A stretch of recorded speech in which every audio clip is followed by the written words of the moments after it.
Hey, what's happening, guys? Welcome back to the channel. Let's talk about BJ Penn versus Ryan Hall, UFC 232. BJ the Prodigy Penn has a record of 16-12-2. Ryan Hall has a record of 6-1-0. So guys, I'm first going to start with BJ Penn. BJ Penn is an absolute legend, considered by many to be the greatest of all time. Yes, believe it or not. And that's not based on his record. That's based on his skill in his prime and who he was willing to fight at the time. BJ Penn ducked nobody, and he actively looked for the best challenges, the most dangerous and skilled opponents. BJ definitely lost fights due to being outmuscled and outsized, but that's BJ Penn. He is a fighter's fighter. If you can't tell, I'm a huge BJ Penn fan and I respect him greatly. BJ Penn is the former lightweight champion and former welterweight champion. He is a UFC Hall of Famer. He got his black belt in Brazilian Jiu-Jitsu in about 3 years. On average takes about 10, and he's the first American to win the World Jiu-Jitsu Championship gold. His nickname isn't the Prodigy for nothing. In his last 10 fights, BJ has lost 7 times.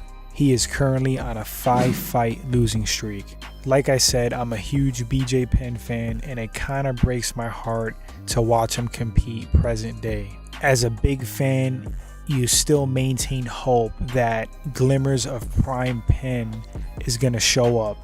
But it's pretty clear for some time now that BJ Penn has lost a big step. Whether it's a physical thing or mental, who knows? He just turned 40 years old. And the thing about physical prime is that it's different for everybody. You can be 40 years old, in your late 30s, into your early 40s, and you can still do amazing things with your body. Move and compete like you're in your 20s.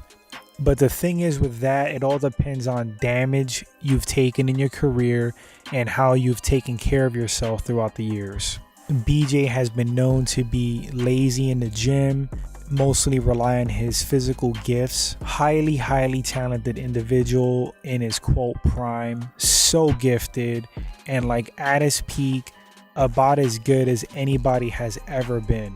BJ had it all. He had great boxing, he had power, killer instinct, smart fight IQ back in the day. He would utilize his jiu-jitsu, great ground game. He had it all, and at one point he was king and going on tears.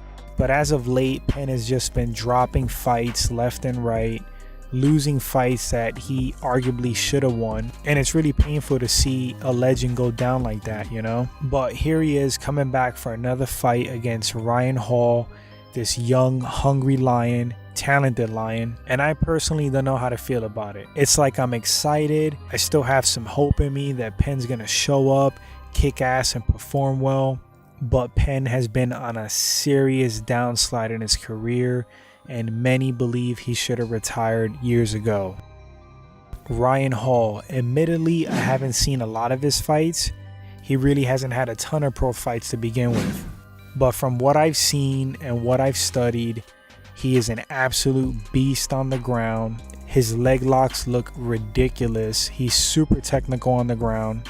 And it kind of looks like his striking is coming along slowly, but is definitely his weakness from what I see. But back to his ground game, it looks phenomenal. His control looks amazing.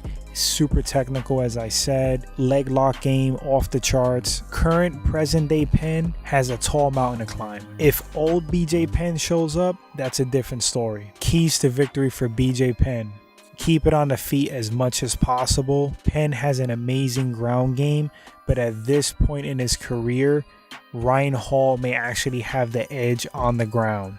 Ryan Hall is very technical.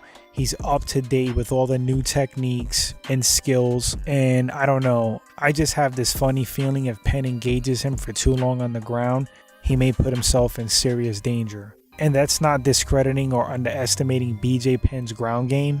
I'm just being realistic. It's a different day and age. There's a lot of new techniques out there and skills on the ground, and I truly don't know if Penn has kept up with them. I saw a video the other day. Penn was learning a position on the ground that is Ryan Hall's bread and butter. He admitted in the video he didn't even know the position or never heard the name before. That's kind of alarming. I do believe that Penn has better boxing. He should be better on the feet, so he should use the ground skills that he does have to not get submitted, to play the defensive game, keep it on the feet, and try to box Ryan Hall up. Ryan Hall's keys to victory: try to make Penn work. A criticism of BJ Penn has been his cardio, and now that he's a little bit older, one could assume that it's not much better. It would be in Hall's best interest to try to exploit that, try to get the fight to the ground, try to exhaust Penn, and go for submissions and leg locks. It's crazy to think BJ Penn being submitted on the ground or leg locked, but it's definitely a possibility in 2018. So my prediction for this fight and who I think is going to win, my heart is with BJ Penn, but my mind says that Ryan Hall is going to take this fight. Penn's record as of late has been abysmal. He just hasn't been performing well at all, and Ryan Hall is a young, hungry, skilled lion. I'm not going to lie, guys, it would be amazing to see Penn turn back the clock and go on one more title run and tear. One could hope, right? But anyway, guys, let me know what you think about this fight, who you think is going to win and why. Do you think it was a mistake Penn taking this fight? Should he have just stood retired? Do you still have hope for him as a fighter and going on one more run? We'd love to read those opinions, guys. Thanks for watching, and I'll catch you on the next segment.